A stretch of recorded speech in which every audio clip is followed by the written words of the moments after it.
ሰላም ጤና ይስጥልኝ ደፋስ ላይ ተካታዮች ለአሁኑ መደመጥ አለባቸው ያልናቸው መረጃዎች ይዘን ቀርበናል።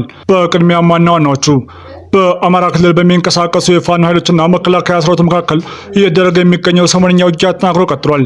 መከላከያ ክልሉን ሰላም ለማድረግ በጀመረው አዲስ ዘመቻም የፋኖ ይዞታዎች እንደተቋጠረ ገልጿል። ጦሩን ከፊት እየመሩ የሚገኙ ጀነራል ደግሞ አሸንፈናል ሲሉም ከግንባር አውጀዋል። እንመለስበታለን።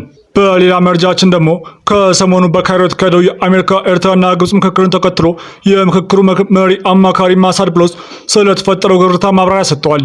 በማብራሪያቸውም ሀገራቱ የመከሩት የኢትዮጵያን መሪ ከስልጣን ለማንሳት ነው ስለመባሉም ምላሽ ሰጥተዋል። በዚህም ጉዳይ ከኢትዮጵያ ምላሽ ሰጥቷል። እንመለከተዋለን። ላይክና ሼር እያደረጋችሁ አብራችሁን ትቆዩ ጋበዝን። ወደ ዝርዝሮቹ ተሻገርን።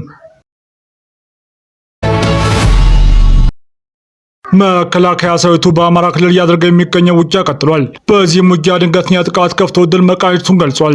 የሀገር መከላከያ ሰራዊትና ህዝቡ ባደረጉት ተጋድሎ ታጣቂ ጣቶች የተመቱ አስታጣቂዎች ተስፋ እየቆረጡ ነው ሲል ሌተናል ጀነራል መሐመድ ተሰማ ገለጹ። የምስራቅ እዝ ዋና አዛዥ ሌተናል ጀነራል መሐመድ ተሰማ ከአዊ ብሔረሰብ አስተዳደር ዞን ከፍተኛ መሪዎች ጋር ባደረጉት የሰላም ተግባራት ዙሪያ መክረዋል። በቀጣይ የጋራ እቅዶች ላይም አቅጣጫ ተቀምጧል። በ2015 ዓ.ም ገጥሞ ከነበረ የሰላም እጦት ችግር በመውጣት ዛሬ ላይ ቀጣይ እቅዶች ላይ ለመነጋገር የተቻለው የክልሉና የዞኑ ከፍተኛ መሪዎችና የጸጥታ አካላት ህዝቡን ለማገልገል ቁርጠኛ ሆነው ባደረጉት ከፍተኛ ጥረት መሆኑንም አዛዡ ተናግረዋል። አሁን ግዳጅ እየፈጸምን ያለነው የኢትዮጵያ መፍረስ ከሚሹ ኃይሎችና ባንዳዎች ላይ ነው ብለዋል። እየተደመሰሰ ያለው ጽንፈኛ ቡድንም ታሪካዊ የሀገር ጠላቶችን ለማንገስ የሚውተረተር ሰሞኑን ጠቁሟል። የጥፋት መልእክተኛው ስራ ማክሸፍ ማለት ኢትዮጵያን ሰላምና ልማት ማረጋገጥ ነው ሲሉም ተናግረዋል። እነዚህ ጽንፈኛ አዝማሪዎችም በጀግኖች አባቶቻችንም ሆነ በዚህ ትውልድ ደጋግመው የተሸነፉ በራሳቸውም ሆነ በባንዳነት ለዘመናት እጅ አዙር ጥቃት ቢሰነዝሩም የተደቆሱ ህልማቸው የመከነ ብረት አምላኪዎች መሆናቸውንም አስገንዝበዋል። ታሪካዊ ጠላቶች ዛሬም ይህንን ጽንፈኛ ኃይል በማደራጀት በማስታጠቅና በማዝመት ስልጣንን በእጃችን እናስገባለን የሚል ዲስኩራቸውን እንደ ጉንበኖ መቅረቱን ሌተናል ጀነራል መሐመድ ተሰማ አንስተዋል። ሀገራዊ ምርጫውንም ለማደናቀፍ አቅማቸውን አሟጠው ቢፍጨረጨሩም እነሱም ተመተው ህዝቡም የሚበጀውን መርጦ ሁለት ሽንፈት ተሻክተው ካንበዋል ብለዋል። በአሁኑ ሰዓት ባዕዳን ጠላቶቻችን ቅጥረኞችን እየገዙ ቢያሰማሩም የሀገር መከላከያ ሰራዊትና ህዝቡም ባደረጉት ተጋድሎ ጠላቶችን ድል መንሳታቸውን ተናግረዋል። የጽንፈኛ አዝማቾች በጀግኖች አባቶቻችንም ሆነ በዚህ ትውልድ ደጋግመው የተሸነፉ በራሳቸውም ሆነ በባንዳዎች ለዘመናት የእጅ አዙር ጥቃት ቢሰነዝሩም እየተደቆሱ ህልማቸው የመከነ ብረት አምላኪዎች መሆናቸውንም አስገንዝበዋል። ሰራዊታችን በፋኖ ላይ ባሳረፈው ጠንካራ ምትም አሁን ላይ በዞኑ በሰፈነው አንጻራዊ ሰላም በአዊ ዞን የልማት ስራዎች ተጀምረዋል። ህዝባችን የመንቀሳቀስ የመንግስትና የግል ድርጅቶችም አገልግሎታቸውን ያለምንም ችግር መስጠት ችለዋል ብለዋል። ሰራዊቱ ፈጣን ተንቀሳቃሽ የጸረ ሽምቅ ስምሪት በሚሰራበት በዚህ ወቅት የድሉን ቀጣይነት ለማረጋገጥ የዞኑ የጸጥታ ኃይሎች ወረዳ ከወረዳ በኦፕሬሽን ግዳጁና ፋኖን ከህዝቡ በመነጠል የተቀናጀ ስምሪት በመፈጸም ሚናቸውን እንዲወጡ አሳስበዋል። ሌተናል ጀነራል መሐመድ ተሰማ ከክልሉ ህዝብና የጸጥታ ኃይሉ ጋር በመቀናጀት ሰራዊታችንን የተጀመረውን የህግ ማስከበር ተልዕኮ አስተማማኝ ሰላም እስኪመጣ ድረስ አጠናክሮ እንደሚቀጥልም ጠቁመዋል። የአዊ ብሔረሰብ አስተዳደር ዞን አስተዳዳሪም አቶ ቴዎድሮስ እንዳሉ በበኩላቸው ባሳለፍናቸው 3 ዓመታት የዞኑ ሰላም ከወደቀበት የሰላም እጦት አደጋ ወጥቶ ዛሬ ወደዚህ ደረጃ መወየት መቻል ነው የመከላከያ ሰራዊታችን በከፈለው መስዋዕትነት በመሆኑ ለመከላከያ ሰራዊታችን ክብርና አድናቆት እንሰጣለን ብለዋል።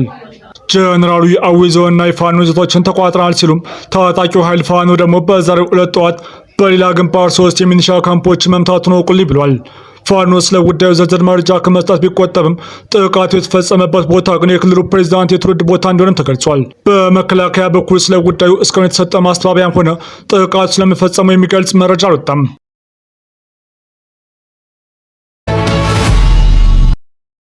በቀጣይ መረጃ የአሜሪካ ውጭ ጉዳይ መስሪያ ቤት የመካከለኛው ምስራቅና አፍሪካ ጉዳዮች ከፍተኛ አማካሪ ማሱድ ብሎስ ከአንድ ሳምንት በፊት በካይሮ ከግብጽ የውጭ ጉዳይ ሚኒስትር ባድር አብደላቲ፣ ከኤርትራ የውጭ ጉዳይ ሚኒስትር ኦስማን ሳሌና ከሶማሊያ የውጭ ጉዳይ ሚኒስትር አብዲ ሰላም አብዲ አሊ ጋር ተገናኝተው ውይይት አድርገዋል። ከሶስቱ ውጭ ጉዳይ ሚኒስትሮች ጋር ባደረጉት ውይይትም ሀገራቱ ከአሜሪካ ጋር ካላቸው ግንኙነት ባሻገር የአፍሪካ ቀንድ የተመለከቱ ጉዳዮችን ትኩረት እንደተሰጧቸው ማሳድ ብሎስ በኤክስ ገጻቸው ላይ ባሳለፉት መልእክት ገልጸዋል። ሆኖም ግን ይህ ስብሰባ በኢትዮጵያ መንግስት በኩል ከፍተኛ ትችት ሲቀርብበት ነበር። እንደሚታወቀው የግብጽ ዋነኛ አጀንዳ ኢትዮጵያና መካከለኛው ምስራቅ ናቸው። የሶማሊያ ዋነኛ አጀንዳ ደግሞ ሶማሊላንድ ሁኔታ፣ የእስራኤል ኤሚሬትስና ኢትዮጵያ እንቅስቃሴና የአልሸባብ መስፋፋት ናቸው። የኤርትራ የውጭ ጉዳይ ሚኒስትር ዋነኛ አጀንዳ ደግሞ ኢትዮጵያ ናት። በመሆኑም ሶስቱን ሀገራት በካይሮ ላይ ያሰባስባቸው የሚችለው ብቸኛው የጋራ አጀንዳቸው ኢትዮጵያ ናት የሚል ትንታኔ በኢትዮጵያ መንግስትና በውጭ ሚዲያዎች በኩል ሲገለጽ ነበር።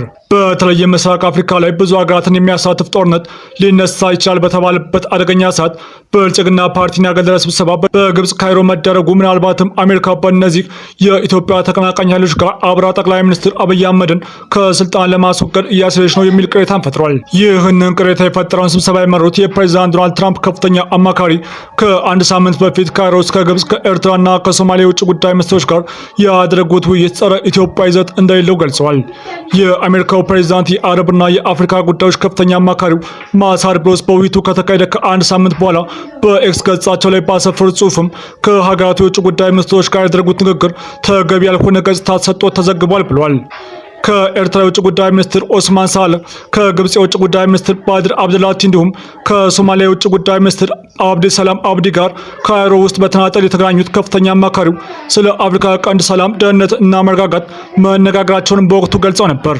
በዚህም ወቅት የግብጽና የኤርትራ ሚኒስትሮች ካይሮ ላይ ከተገናኙ በኋላ የቀይ ባህር ደህንነትና አስተዳደር የሚመለከተው የጠረፉን ሀገራት ብቻ እንደሆነ በመግለጽ ኢትዮጵያ ከነሳቸው የባህር በር የማግኘት ጥያቄ አንጻር አቋማቸውን አሳውቀው ነበር። ከኢትዮጵያ ጋር በታላቁ ህዳሴ ግድብ ምክንያት የምትወዛገበው ግብጽም የኢትዮጵያ የወደብ ጥያቄ ስጋት የፈጠረባት ኤርትራና ኢትዮጵያ በሶማሊላንድ ጋር የመግባቢያ ስምምነት ከደረሰች በኋላ ውዝግብ ውስጥ ገብታ የነበረችው ሶማሊላንድ ከ2 ዓመት በፊት የጋራ ትብብር ፈጥረው እንደነበር ይታወቃል። የሶስቱ ሀገራት የውጭ ጉዳይ ሚኒስትሮች ካይሮ ላይ መገኘታቸውን ተከትሎ የአሜሪካ ከፍተኛ ዲፕሎማት ማሳድ ብሎስ ከሚኒስትሮቹ ጋር መገኘታቸውን በመጥቀስ ውይይቱ ከኢትዮጵያ በተቃራኒ የተደረገ መሆኑን የሚያመላክት ዘገባዎችም ሰምተዋል።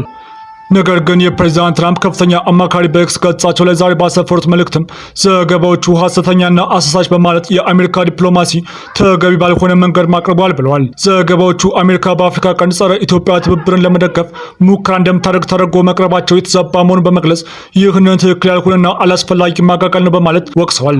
የአሜሪካ መንግስት የአፍሪካና የአረብ ጉዳዮች ከፍተኛ አማካሪ ጨምረውም ሀገራቸው ከኢትዮጵያና በአፍሪካ ቀንድ እንዲሁም በቀይ ባህር ቀጠና ከሚገኙ ሁሉም ሀገራት ጋር በጋራ ጉዳዮች ላይ እንደምትሰራ ገልጸዋል። በዚህም ከአንድ የቀጠናው አጋር ጋር የሚደረግ ግንኙነት ከሌላው ሀገር ጋር መቃቃር ማለት እንዳልሆነም ጠቅሰዋል።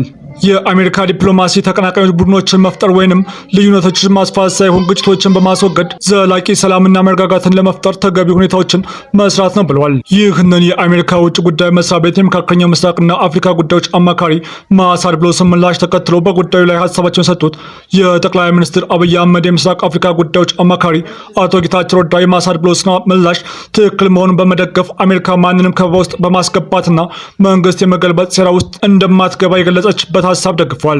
በኤክስ ገጻቸው አጭር ምላሽ ሰጡት አቶ ጌታቸው ረዳም የአሜሪካ ዲፕሎማሲ የጥልና የክፍፍል ጎራዎችን ለመክፈል ሳይሆን ከሁሉም ወገኖች ጋር ዘላቂ ሰላምን ለማስፈን የሚሰራ መሆኑን ዲፕሎማቱን ያነሱትን ሀሳብ በመጋራት ተከላክለዋል። በአሁኑ ወቅት በአፍሪካ ቀንድና በቀይ ባህር ቀጠና ባለው አዲስ ውጥረት አንጻር የዋሽንግተንና የአዲስ አበባ ስልታዊ መግባባት በጽኑ መቀጠሉን ያሳዩ ዲፕሎማሲያዊ ምዕራፎችም ተደርጎ ተወስዷል። የተወዳጆች ቻችን ቤተሰቦች ለአሁን ለእናንተ ይመጣሉ ብታደምጧቸው ታተርፉባችኋላችሁ ብለን የማረጥናችሁ መረጃዎቻችን እስካሁን አዳምጣችኋቸው ነበሩ። በተመሳሳይ ሀገራዊና ቀጠናዊ ጉዳዮች እስክንገናኝ ቸር ቆዩ።